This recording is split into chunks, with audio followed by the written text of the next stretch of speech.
मग ससोबा काय मस्तपैकी खूप धावला धावला धावला.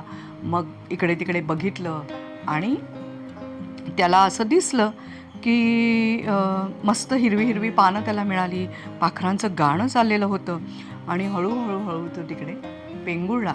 मग कासवाने काय केलं, कासव मात्र सातत्याने सतत सतत सतत चालत होता. आपल्या स्वप्नांचं जो काय पाठपुरावा त्याने केला तो हरला नाही, स्वतःला कमी लेखलं नाही आणि तो चालत राहिला चालत राहिला, स्वतःच्या क्षमतेत चालत राहिला. स्वतःच्या ज्या काही नैसर्गिक मर्यादा होत्या त्या मर्यादेमध्ये तो चालतच राहिला ती स्पर्धा जिंकण्याकरता आणि ती स्पर्धा तो जिंकला. कारण काय झालं, सशाला वाटलं कासव काय, त्याला आपण आरामात हरवू.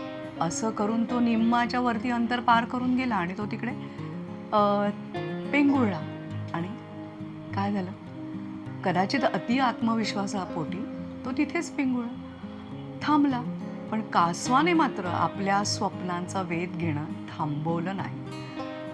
त्यामुळे मला खरंच असं वाटलं की ती जी बालगीतं होती ना आपली, आपल्याला खूप काही सांगून जायची त्या वयात सुद्धा.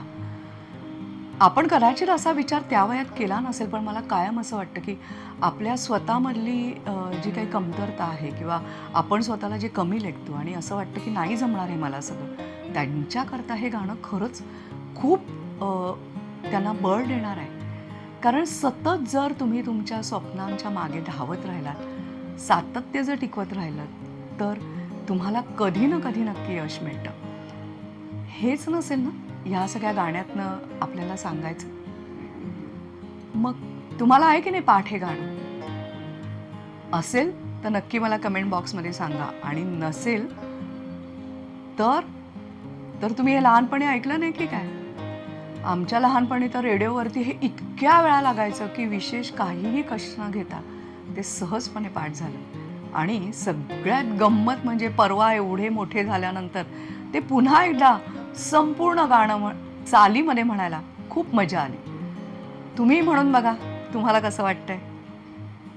धन्यवाद.